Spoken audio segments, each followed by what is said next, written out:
BJP Medak అభ్యర్థి రఘునందన్ రావు గారు ఉన్నారు నాతో పాటు. చాలా విషయాలు మాట్లాడే ఉన్నాయి. ప్రచారం ఎట్లా కొనసాగుతుంది, ఎలాంటి స్పందన ఉంది ప్రజల్లో, చాలా విషయాలు మాట్లాడదాం. అన్న ముందుగా నమస్తే. ఎట్లా ఉందన్న ప్రచారము? ప్రజల్లో తిరుగుతున్నారు రఘునందన్ రావు గారు. దుబ్బాక ఓటమి ఏమైనా కల్పించే అవకాశం ఉందా? ఎలాంటి స్పందన ఉంది? ముఖ్యంగా ప్రజలు ఏమంటున్నారు? మీడియా మిత్రులకి నాదొక విజ్ఞప్తి. నేను 30 సంవత్సరాల నుంచి జర్నలిజంలో పనిచేసి వచ్చినాను. దుబ్బాక ఓటమికి మెదక్ పార్లమెంట్కి ఏం సంబంధం ఉంటుంది? ఈ క్వశ్చన్ అడగడానికి ఒక రీజన్ ఉందన్న. ముఖ్యమంత్రి రేవంత్ రెడ్డి ఇదే మెదక్ గడ్డ మీదకి వచ్చి పక్కన నీలం మధుని పెట్టుకొని రఘునందన్ రావు మెదక్లో ఏం నిధులు తీసుకొచ్చిండు, ఎన్ని పరిశ్రమలు తీసుకొచ్చిండు, ఎందుకు ఓట్లు వేయాలని కనుక ప్రశ్నిస్తున్నాడు. అందుకు అడిగిన మీ సమాధానం చెప్పండి అన్న. సమాధానం చెప్పడం చేతగాకనో పారిపోయాడో రఘునందన్ కాదు. ఫస్ట్ నేను మీడియాకి మాత్రం చాలా స్పష్టంగా చెప్పదలుచుకున్నా. దానివల్ల మాకేం ఇరిటేషన్ రాదు, నష్టం రాదు. రేవంత్ రెడ్డి కామారెడ్డి ఓడిపోలేదా? నీలం మధు అనేటానికి డిపాజిట్ వచ్చిందా పటాన్చెరులో? సిగ్గుందా ముఖ్యమంత్రి అనేటానికి? ఒక బీసీ బిడ్డ అని చెప్పి నాటకాలు దొబ్బినావు కదా మెదక్కి వచ్చి. పటాన్చెరులో నీ కాంగ్రెస్ బీఫామ్ మీద పోటీ చేసినాడు బీసీ బిడ్డ కాదా? వాడిని ఓడగొట్టినాడు ఈ నీలం మధు కాదా? ఏం మాట్లాడతారు? ఇష్టం ఉన్నట్టు వాళ్ళు ఎవరో వర్రీరని మీరు వచ్చి నన్ను ఎందుకు ఇచ్చేస్తారు? కేసీఆర్ ఓడిపోలేదా కామారెడ్డిలో? ఓడిపోతే మళ్ళీ ఓటు చేయొద్దని ఉందా? కొడంగల్లో రేవంత్ రెడ్డి ఓడిపోలేదా? ఏం పడదబ్బిండని మరి మల్కాజ్గిరిలో గెలిపించారు. మల్కాజ్గిరిలో ఏం పడదబ్బిండని ఇలా ముఖ్యమంత్రి అయింది ఆయన. అందుకని ఎన్నికన కొలంలోనే చూడాలి. నోరుంది కదా అని ఏది పడితే అది మాట్లాడడం, దానికి ఏదో ఇంకా ఏదో అంటుకపోతున్నట్టు మీడియా మిత్రులు అడగడం. దుబ్బాకలు ఓడిపోతే ఎట్లా గెలుస్తాడు? కొడంగల్ ఓడిపోయి నువ్వు రాలే మల్కాజ్గిరికి? ఆయన మీ తాత పట్ట రాసి ఇచ్చిండా నీకు మల్కాజ్గిరికి? ఎందుకేసారు మరి మల్కాజ్గిరి ప్రజలు ఓటు నీకు? నీ జిల్లానా, ఊరు అది? నీ మెదకన్నా నా గడ్డ. అందుకని ఏది పడితే అది మాట్లాడి నోరు ఉన్నదని ఆ నిమిషానికి ఏదో పూట దులుపుకొని పోదామని అనుకుంటే తప్పది. నీలం మధు ఎవరు? కాటా శ్రీనివాస్ గౌడ్ని ఓడగొట్టలేదా? కాటా శ్రీనివాస్ గౌడ్ కాంగ్రెస్ పార్టీ మీద పోటీ చేయలేదా? చేయి గుర్తు మీద పోటీ చేయలేదా? చేయి గుర్తు మీద పోటీ చేసిన ఒక బీసీ బిడ్డని ఓడగొట్టిన నీలం మధుకి ఇలా బీసీ బిడ్డ అని యాదికి వచ్చిందా? ఆయన బీసీ బిడ్డ అని యాదుకుంటే కాటా శ్రీనివాస్ గౌడ్ని ఎందుకు ఓడగొడతాడు? ఆయన ఓడిపోయింది ఎంత? 7,000 10,000తోటే కదా. మరి ఆ రోజు నీలం మధు అన్నట్టు ఆయన బీసీ బిడ్డ కాదా? మరి ఈటల రాజేందర్ని బీఆర్ఎస్ పార్టీ బయటికి పంపించినప్పుడు నీలం మధు బీఆర్ఎస్లో ఉండి పెద్ద పెద్ద అడ్వర్టైజ్మెంట్లు వేసుకున్నాడు కదా. ఆ రోజు ముదిరాజు రాజేందర్ అన్నకి అన్యాయం జరుగుతుందని మాట్లాడడం ఎందుకు రాలేదు? మేము ఒక మెదక్ జిల్లా నుండి 3 ముదిరాజులకు ఇచ్చినాం. ఇవాళ వచ్చేదో రేవంత్ రెడ్డి వచ్చి ముదిరాజులకు న్యాయం చేస్తా. ఏం న్యాయం చేస్తావు?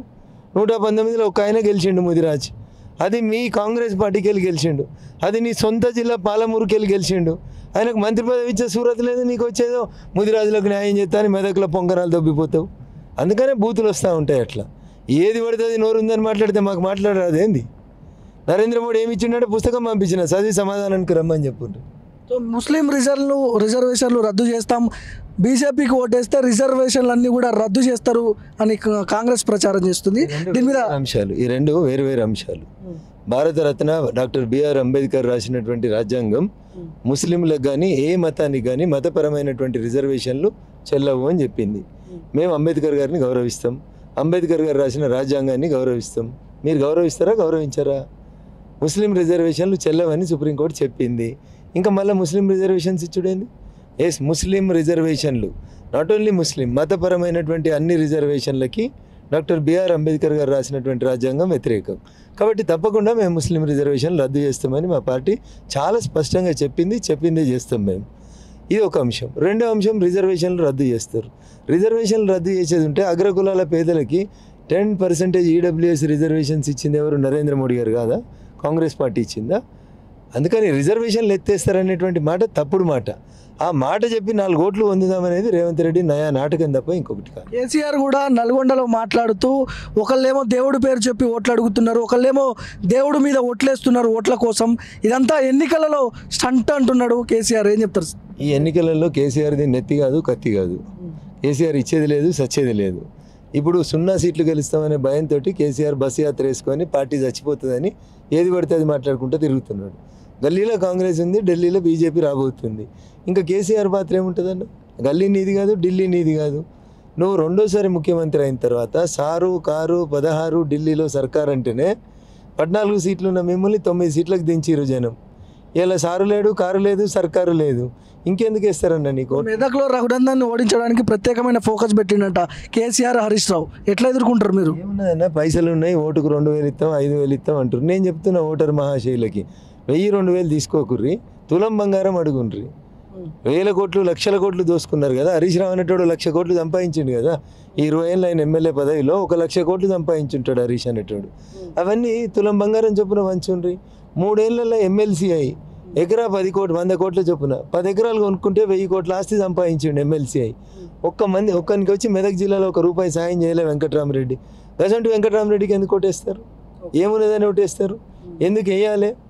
వేములగట్లో మల్లారెడ్డి అనే రైతు చితి పేర్చుకొని తనని తను చంపుకున్నందుకు వేయాలనా? అర్ధరాత్రి పోలీసులను పెట్టి ఊర్లు ఖాళీ చేయించినందుకు వేయాలనా? ఏం చేసిండు అని వెంకటరామరెడ్డి? 3 ఏళ్ళు అయింది ఎమ్మెల్సీ అయి. 100 కోట్లు పెట్టి స్కూళ్ళు కాలేజీలు కడతామని ఒప్పుకున్నాడైతే ఈ 3 ఏళ్ళ నుంచి ఎవరు ఆపిరు? భార్గవ్ ఆపిండా? కేసీఆర్ ఆపిండా? ఎందుకు కట్టలేదు నువ్వు? 3 ఏళ్ళకోలే పిల్లికి పిచ్చమే వెంకటరామరెడ్డి. ఇవాళ వచ్చి 100 కోట్లు ఇస్తున్నా చదువుకున్నా. ఏం చదువుకున్నావు? భార్య పిల్లల్ని తీసుకుపోయి కాలు మొక్కి ఎమ్మెల్సీ అడుక్కొచ్చుకున్నావు నువ్వు. నీ సంస్కారం ఏంది, మా సంస్కారం ఏంది ఆలోచించుర్రి. మెదక్ పార్లమెంట్ అనేది చాలా హాట్ టాపిక్గా ఉంది తెలంగాణ రాష్ట్రంలో. కొద్దిగా అంటే కేసీఆర్ చాణక్యం పనిచేస్తుంది, హరీష్ రావు చాణక్యం పనిచేస్తుంది. బీజేపీని ఓడగొట్టడమే వీళ్ళు లక్ష్యంగా పెట్టుకున్నారు. రఘునందన్ రావు గారు ఎలాంటి వాగ్దానాలు ఇస్తున్నాడు పార్లమెంట్ ప్రజలకి, ఇక్కడ మెదక్ ప్రజలకి ఏం చెప్పదలుచుకున్నారు అసలు? Bharatiya Janata party manifesto Narendra Modi guarantee, నా గ్యారంటీగా నేను మెదక్ ప్రజల ముందుకు పోతా ఉన్నాను. హరీష్కి చాణక్యం రాదు, చాణక్యం వస్తే దుబాకలు ఓడిపోడు. కేసీఆర్కి చాణక్య నీతి తెలిస్తే కామారెడ్డిలో పోటీ చేయడు. కాబట్టి ఏదో సాగినంతకాలం పోలీసు వాళ్ళని పెట్టుకొని పోలీసు బండ్లు పెట్టి పైసలు పెట్టి అడ్డగోలుగా దోసుకున్న పైసల్ని ఓటుకు 1000, 2000, 5000 వంచి నాటకాలు ఆడిరు తప్ప హరీష్ అనేటానికి జనం లేదు, బలం లేదు. హరీష్ అనేటంతో ఏం కాదు ఈ జిల్లా లోపల. హరీష్కి ఈ జిల్లాకి సంబంధం లేదు. కాబట్టి డోంట్ వరీ అబౌట్ హరీష్. నా వ్యూహాలు నాకుంటాయి, నా ఎత్తుగడలు నాకుంటాయి. ఖచ్చితంగా దుబాక ఉప ఎన్నికల సందర్భంగా ఎట్లయితే కొట్లాడినదో ఇలా మెదక్ కూడా అట్లే కొట్లాడుతుంది. హరీష్ రావును ఓడగొట్టి పంపిస్తామనేది నాకున్న విశ్వాసం. మోడీని చూసి ఓటేయాలా రఘునందన్కి, లేకపోతే మిమ్మల్ని చూసి ఓటేయాలా? రఘునందన్ వేరు, మోడీ వేరు కాదు భార్గవ్. ప్రశ్నలు అడిగేటప్పుడు దయచేసి అర్థం చేసుకొని చేయాలి. రఘునందన్ భారతీయ జనతా పార్టీ కమలం గుర్తు మీద మోడీ గారు ఆశీర్వదించి పంపిస్తే పోటీ చేస్తూ ఉన్నాడు. రఘునందన్ని మోడీని ఎట్లా వేడి చేసి చూపిస్తారు మీరు? రఘునందన్ భారతీయ జనతా పార్టీ ఎంపీ అభ్యర్థి. రేపు రఘునందన్ గెలిస్తే మోడీ గారు ప్రధానమంత్రి అవుతారు, కానీ వేరే వాళ్ళు కాదు కదా ప్రధానమంత్రి. అందుకని దయించి సంయమనం పాటించమని మీడియా మిత్రులకు కూడా నా విజ్ఞప్తి. మీరు ప్రజల్లో తిరుగుతున్నప్పుడు వాళ్ళ నుంచి స్పందన ఎట్లుందన్న? సానుకూలంగా ఉందా వాతావరణం చూస్తుంటే? మీకు ఏమనిపిస్తుంది? ఈ ఎన్నికలలో కారు కోటెత్తేందుకు కారు మిగలలేదు, షెడ్డుకు పోయింది. చెయ్యి అయిన కోటెత్తే 5 నెలలకు 4,000 పింఛన్ రాలేదు, 5,000 కాడ 15,000 రైతు బంధు రాలేదు, 2 లక్షల రైతు రుణమాఫీ కాలేదు. కాబట్టి కారుని చూసినాం, చెయ్యిని చూసినాం బిడ్డ, ఈ తాప మోడీకి వేస్తాం, పువ్వు గుర్తుకు వస్తాం అనేటువంటి మాటని సకల జనులు సబ్బండ వర్ణాలు ముక్త కంఠంతో చెప్తున్నటువంటి మాటగా నాకు అనిపిస్తూ ఉంది. రైతు రుణమాఫీ చేస్తా అంటుండు 15 ఆగస్టు లోపు, లేకపోతే హరీష్ రావు ఒక పక్క రాజీనామా చేస్తా అంటుండు. చేస్తే ఈ 2 పార్టీలు కూడా రాజీనామాల పర్వం నడుస్తుంది, ఇద్దరు అటాకులు చేస్తున్నారు. మీ వర్షన్ ఏంది? ఏం చెప్పదండి? ఇప్పుడు హరీష్ రేవంత్ ఇద్దరు కలిసి బిజినెస్ క్లాస్లో కూర్చొని ఎయిర్ ఇండియాలో ఢిల్లీ నుంచి హైదరాబాద్కి వచ్చేటప్పుడు భారతీయ జనతా పార్టీని ఎన్నికలలో సైడ్ చేసేందుకు నువ్వు ఒకటి తిట్టు నేను ఒకటి తిడతా అని ఇద్దరు కలిసి ఆడుతున్నటువంటి నాటకం. 10 ఏళ్ళ అధికారం నుండి 5 సంవత్సరాలు ఆర్థిక మంత్రిగా ఉండి ₹1,00,000 రైతు రుణమాఫీ చేయని హరీష్ రావు ఇలా తొడలు కొడుతుండా? మనిషేనా? 5 ఏళ్ళు నువ్వే కదా ఆర్థిక మంత్రివి. ₹1,00,000 రుణమాఫీ చేసినావా రైతులకి? చేయలే కదా. మరి కొత్తగా వచ్చినవాడు వచ్చి 5 నెలలు కాలేదు కదా. అంటే ఎందుకు రంకెలేస్తున్నావు? అంటే మీడియాలో ప్లేస్ కోసం ఏదో రాజీనామా చేస్తానని నయా నాటకాలు. ఇద్దరిని రాజీనామా కాదు, మీ పార్టీని మీ మామను బండకేసి కొట్టిరు, మిమ్మల్ని అధికారంలోనే లేకుండా చేసిరు కదా. ఇంకా రాజీనామా ఎందుకు? రేపు ఆయన చేస్తాడా సత్తాడా అంటే ఆయన దేవుళ్ళ మీద ఒట్లేసుకుంటే ఉత్త పుణ్యానికి తిరుగుతూ ఉన్నాడు ఆయన. జూన్ 4వ తారీఖు ఎలక్షన్ కూడా అయిపోతుంది కదా. జూన్ 5 నాడు మాఫీ చేయి. 15 ఆగస్టు దాకా ఎందుకు పోతున్నావు? అంటే ఆ లోపల గ్రామ పంచాయతీ ఎలక్షన్లు, ఎంపీటీసీ ఎలక్షన్లు, అన్ని ఎలక్షన్లు పూర్తి చేసుకొని నాటకాలు ఎలక్షన్ల కోసం పథకాలు ఇస్తా అని చెప్పి ఓటర్లను మభ్యపెట్టేందుకు తప్పితే రేవంత్ రెడ్డి గారికి నిజంగా నిజాయితీ ఉంటే జూన్ 6వ తారీఖున చేయమను. ఇప్పుడు ఇంత గట్టిగా చెప్తున్నాడు అంటే ముఖ్యమంత్రి దాని వెనకాల ఏదో వ్యూహం ఉండొచ్చు కదా. 60,000 కోట్లేమో సమకూర్చిరంట ఆల్రెడీ. కోట్లు వేసుకునే వ్యూహం తప్ప ఇంకోటి ఏం లేదు. 60,000 కోట్లు సమకూర్చుకుంటే వారానికి 3 సార్లు ఢిల్లీకి 2,000 కోట్లు అప్పు ఎందుకు తెస్తారు భార్గవ్? అలా డీజిల్ పోయాలంటే వాళ్ళు పెట్రోల్ పోయాలంటే ఢిల్లీ అప్పితే తప్ప కానీ నడతలేదు. 25,000 కోట్లు అప్పులు చేసిరు వీళ్ళు ఇప్పటికీ అధికారంలోకి వచ్చిన 5 నెలల్లో. It is born by record. ఆర్బీఐకి 18 ఏళ్ళకి 20 ఏళ్ళకి లోన్లు పెట్టుకుంటే తీసుకొచ్చుకుంటారు కదా. మీరు చూడండి ఒకసారి. సో కాంగ్రెస్ వర్షన్ ఏంటంటే మళ్ళీ మోడీ ప్రధాని అయితే రష్యా ప్రెసిడెంట్ లాగా, పుతిన్ లాగా జీవితాంతం ఆయనే ప్రధానమంత్రి లాగా ఉండేటట్టు చేసుకుంటాడు, రాజ్యాంగాన్ని రద్దు చేస్తాడనే ఆరోపణలు చేస్తుంది కాంగ్రెస్ పార్టీ. కాంగ్రెస్ పార్టీకి రాజ్యాంగం మీద అవగాహన లేదు. రాజ్యాంగం రాసినటువంటి అంబేద్కర్ని ఓడగొట్టినటువంటి పార్టీ కాంగ్రెస్ పార్టీ. ఇందిరాగాంధీ, జవహర్లాల్ నెహ్రూ, రాజీవ్ గాంధీ, ఆఖరికి మన్మోహన్ సింగ్ హయాం లోపల కూడా రాజ్యాంగాన్ని 10ల సంఖ్యలో మార్చినటువంటి పార్టీ కాంగ్రెస్ పార్టీ. రాజ్యాంగంలో మారుతున్నటువంటి కాలానికి అనుగుణంగా సవరణలు ఏమైనా ఉంటే పార్లమెంట్లో చర్చించి జరిపినటువంటి పార్టీ భారతీయ జనతా పార్టీ అయితే, ఆర్డినెన్సులు తెచ్చి అనేక సార్లు రాజ్యాంగం రూపురేఖలు మార్చినటువంటి పార్టీ కాంగ్రెస్ పార్టీ. ముస్లిం మహిళలకి సుప్రీంకోర్టు జడ్జిమెంట్ ఇచ్చి షాబానోకి మనోవర్తి ఇమ్మనంటే ఆర్డినెన్స్ తీసుకొచ్చి సుప్రీంకోర్టు జడ్జిమెంట్ని పక్కన పెట్టినటువంటి పార్టీ కాంగ్రెస్ పార్టీ. కానీ ముస్లిం ఆడబిడ్డలకు కష్టమవుతుందని ట్రిపుల్ తలాక్ను రద్దు చేసి సబ్కా సాత్ సబ్కా వికాస్ అన్నటువంటి పార్టీ భారతీయ జనతా పార్టీ.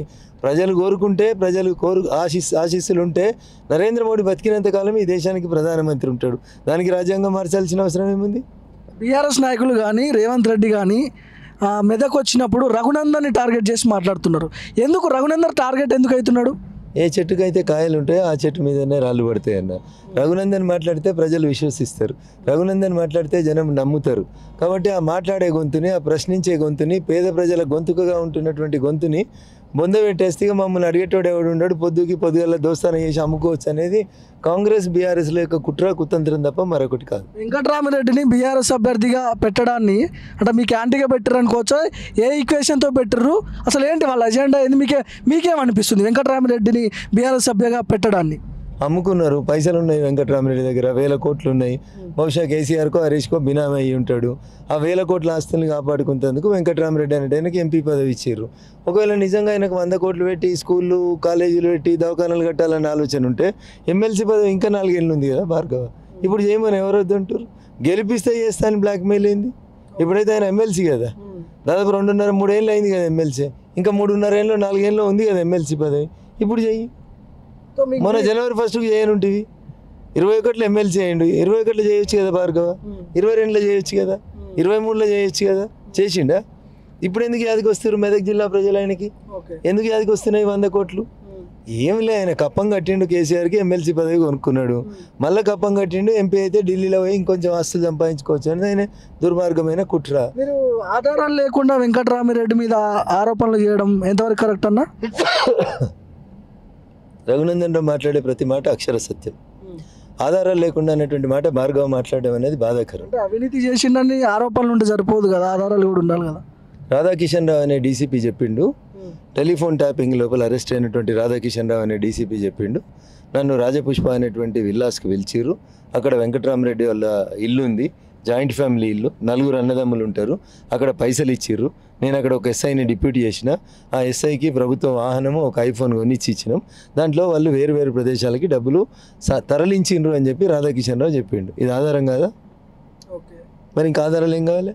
ఎందుకు అరెస్ట్ చేస్తలేడు రేవంత్ రెడ్డి? వెంకటరామరెడ్డిని ఎందుకు అరెస్ట్ చేస్తలేడు? పొంగులేటి సుధాకర్ రెడ్డికి వియ్యంకుడేనా? చీకటి దొంగ ఒకటైనట్టు కాంగ్రెస్ బీఆర్ఎస్ కలిసి ఆడుతున్న నాటకం తప్ప ఇంకొకటి. రెండు పార్టీలు మెదక్లో కుమ్మక్కైనాయని చెప్తున్నారు. ఇప్పుడు మీరు 100% కుమ్మక్కైంది. మిమ్మల్ని ఓడగొట్టడం వీళ్ళ టార్గెటా? అంతే కదా, అంతకుమించి ఏముంటుంది? భారతీయ జనతా పార్టీని అడ్డుకోవాలని, ఆపాలని, నరేంద్ర మోడీ గారి నాయకత్వంలో ఎదుగుతున్నటువంటి పార్టీని కంట్రోల్ చేయాలని కాంగ్రెస్ బీఆర్ఎస్ కలిసి చేస్తున్నటువంటి నయా నాటకం. సో మీకు పోటీ ఎవరు అనుకుంటున్నారు? మెదక్ పార్లమెంట్లో ఫైట్ ఎవరెవరికి ఉండొచ్చు? మీకు ఇంకా అవతల ఎవరున్నారు? గెలిచేది నేను. 2వ స్థానం 3వ స్థానం కోసం కాంగ్రెస్ బీఆర్ఎస్ కొట్లాడుకుంటున్నాయి. ఎవరు 2 కొత్తారు, ఎవరు 3 కొత్తారు అనేది వాళ్ళు తెలుసుకుంటారు, ప్రజలు తెలుస్తారు. సో మొత్తంగా ఓవరాల్గా తెలంగాణ రాష్ట్ర రాజకీయాల్లో మొత్తం కూడా బీజేపీ మెజారిటీ సీట్లు సాధించే అవకాశం ఉందా ఈసారి? ఎందుకంటే పెద్ద ఎత్తున వ్యతిరేకత వచ్చిందని చెప్తున్నారు మోడీ మీద. నల్లధనం తీసుకొస్తా అన్నాడు, 10 లక్షల రూపాయలు ప్రతి పేదవాడి అకౌంట్లో జమ చేస్తా అన్నాడు. ఇవన్నీ ఎక్కడికి పోయినాయని అడుగుతున్నారన్న. సో నరేంద్ర మోడీ గారు నేను పేదోళ్ళ అకౌంట్లలో 15 లక్షలు వేస్తా అన్న మాట మొత్తం ప్రపంచంలో ఉన్న అందరు మీడియాకు ఛాలెంజ్ చేస్తున్నా, ఎక్కడన్నా ఉంటే తీసుకొచ్చి చూపెట్టారు. ఆయన అనని మాటలను అన్నాడని ఏదో రాసుకొని ఏం చేసైనా నరేంద్ర మోడీ గారి ప్రతిష్టకు భంగం వాటిల్లో చేయాలని చేస్తున్న కుట్ర తప్ప భారతదేశ ప్రజలకి నరేంద్ర మోడీ గారి మీద సంపూర్ణమైన విశ్వాసం ఉంది. జూన్ 4వ తారీఖు రోజు ఎన్నికల ఫలితాలు వస్తాయి, చూడుండ్రి. దేశమంతా కమలం వికసిస్తుంది, తెలంగాణలో కమలం వికసిస్తుంది, మెదక్లో ఎగిరేది కూడా కమలం జెండానే తప్ప ఇంకొకటి కాదు. మీరేమో ఇలా అంటున్నారు, కేసీఆర్ మాత్రం 2 జాతీయ పార్టీలు కుమ్మక్కై ప్రాంతీయ పార్టీని అంతం చేసే దిశగా ప్రయత్నాలు చేస్తున్నాయని మాజీ ముఖ్యమంత్రి అంటున్నాడు. కేసీఆర్ అనేటైనా అవుట్డేటెడ్ చెక్కు, పనికిరాని చెక్కు, చెల్లని చెక్కు. కేసీఆర్ని ఇంటికి పంపించిందే కాషాయం జెండా. కాబట్టి ఆయన మాట్లాడిన మాటల గురించి మనం పెద్దగా ఆలోచించుకోవాల్సిన అవసరం లేదనేది నా భావన. తెలంగాణలో బీఆర్ఎస్ని లేకుండా చేయడమే బీజేపీ టార్గెటా? ఎట్లా? తెలంగాణ ప్రజలే బీఆర్ఎస్ పార్టీని వద్దనుకున్నారు కదా. బీజేపీకి ఏం టార్గెట్ ఉంటుంది? బీజేపీకి ఏం అవసరం? ప్రజలు కదా ఓట్లు వేసేది, పార్టీలు కాదు కదా ఓట్లు వేయాల్సింది. సో ప్రజలు వద్దనుకున్నారు కేసీఆర్ గారిని. 10 ఏళ్ళ వాళ్ళ పాలన చూసిన తర్వాత కేసీఆర్ అంటే ముఖం మొత్తింది జనానికి. కేసీఆర్ అంటే నయవంచన అని అర్థం చేసుకోరు, అందుకని ఇంటికి పంపించారు. ఇంకా బీజేపీ బీఆర్ఎస్ని ఏదో చేస్తుంది, ఒక పార్టీ ఇంకొక పార్టీని ఎందుకు చేస్తుందన్న ప్రజలు చేస్తారు. మీ 10 ఏళ్ళ పెర్ఫార్మెన్స్ తర్వాత మీరు వద్దు అనుకున్నారు. సార్ వద్దు, కారు వద్దు అని నేను చెప్పలే. కారు గుర్తు మీద గెలిచిన ఎంపీలే ఆ మాట చెప్పుకుంటే పక్క పార్టీలకి వెళ్ళిపోయారు. ఇంకా కేసీఆర్ని ఎవరు విశ్వసిస్తారు చెప్పారు? బీజేపీ ఏక్నాథ్ షిండేలని క్రియేట్ చేస్తుందంట, దీని మీద ఎట్లా స్పందిస్తారు రఘునందన్ రావు గారు? ఏక్నాథ్ షిండే బీజేపీకి వెళ్ళి రాలేదు. ఏక్నాథ్ షిండేకి భారతీయ జనతా పార్టీకి సంబంధం లేదు. మూర్ఖపు మాటలు, తెలివి తక్కువ మాటలు, అనాలోచితమైనటువంటి మాటలు తప్ప ఇంకొకటి కాదు. ఏక్నాథ్ షిండే అనేట ఆయన శివసేన పార్టీకి వెళ్ళి గెలిచినటువంటి ఎమ్మెల్యే. శివసేన భారతీయ జనతా పార్టీ పొత్తు పెట్టుకొని మహారాష్ట్రలో ప్రజల ముందుకు తీర్పు ఇవ్వమని పోయినాయి. శివసేన బీజేపీ కూటమిని ప్రజలు గెలిపించారు. శివసేనలో ఉన్నటువంటి ఒక పెద్ద మనిషికి అత్యాశ పుట్టి మాకు రావాల్సినటువంటి ముఖ్యమంత్రి పదవిని తను కావాలని కోరుకొని అత్యాశకు పోయి కాంగ్రెస్ తోటి చేతులు కలిపారు. బాల్ ఠాక్రే గారు ఒక సందర్భంలో ఒక మాట చెప్తారు, కాంగ్రెస్ తోటి కలవాల్సిన పరిస్థితి వస్తే నేను శివసేన పార్టీని రద్దు చేసుకుంటా అని చెప్తాడు. ఆ మాటల్ని విశ్వసించిన ఎమ్మెల్యేగా శివసేన ఎమ్మెల్యేలు కాంగ్రెస్ పార్టీతో కలిసి ప్రభుత్వాన్ని ఏర్పాటు చేయడాన్ని ఇష్టపడక వాళ్ళు ఆ సందర్భం లోపల విడిపోయి ఒక గ్రూప్ పెట్టుకున్నారు. ఆ గ్రూప్ వచ్చి భారతీయ జనతా పార్టీతో కలిసి అధికారాన్ని కొనసాగిస్తూ ఉంది. ఇక మేము షిండేని తయారు చేసింది ఏముంది? షిండే ఎప్పుడో శివసేన తయారు చేస్తే ఎదిగి వచ్చినటువంటి నాయకుడు. సో ఎంత మెజార్టీ ఎక్స్పెక్ట్ చేయొచ్చు రఘునందన్ రావు నుంచి మెదక్లో? సో ఎన్ని లక్షలు అనేది ఓటింగ్ డబ్బాలు తీసిన తర్వాత తెలుస్తుందన్న, మెజార్టీ లక్షల్లోనే ఉంటుంది. ఉంటుంది కదా కొంతమంది చెప్తున్నారు 2 లక్షల మెజార్టీ అంటున్నారు, 1 లక్ష మెజార్టీ అంటున్నారు. 4 రోజులైనాక చెప్తా, తప్పకుండా క్లారిటీ వస్తుంది. ఇప్పుడు గెలుపు పట్ల క్లారిటీ ఉన్నా, 1,00,000 దాటిందనే దగ్గర క్లారిటీ ఉన్నా, మిగతా విషయాన్ని ఇంకో 4 రోజుల తర్వాత మాట్లాడు. ఆల్రెడీ గెలిచినా అనుకుంటారు మీరు? 100% ప్రజల అండదండలు నా వైపు ఉన్నాయి, నరేంద్ర మోడీ గారి వైపు ఉన్నాయి. భారతీయ జనతా పార్టీ మెదక్ పార్లమెంటు గెలుస్తుంది అనేటువంటి సంపూర్ణమైన విశ్వాసం నాకుంది. ఏం చేస్తారు మెదక్కి గెలిస్తే? రఘునందన్ రావు గారు ఏం చేస్తారు? రోజు నాతోటే ఉండి భార్గవ, ఏం చేస్తున్నా రోజు ప్రజల పక్షాన్ని ఉండి ఎట్లా కొట్లాడుతానో ఒకసారి చూడండి. రైట్, థ్యాంక్ యూ అన్న. సో ఇది మొత్తానికి బీఆర్ఎస్ కాంగ్రెస్ 2 పార్టీలు కూడా కుమ్మక్కైనాయి మెదక్ పార్లమెంట్లో. రఘునందన్ రావుని ఓడగొట్టడానికి 2 పార్టీలు ప్రయత్నాలు చేస్తున్నాయి. వెంకట్రామిరెడ్డి చాలా పెద్ద ఎత్తున అవినీతి చేసిందని ఆయన ఆరోపిస్తున్నారు రఘునందన్ రావు గారు. చూద్దాం మెదక్ పార్లమెంటు ప్రజలు ఎలాంటి తీర్పు ఇవ్వబోతున్నారు అనేది. కెమెరా పర్సన్ యాదగిరితో భార్గవ్, మైక్ టీవీ, మెదక్ నుంచి.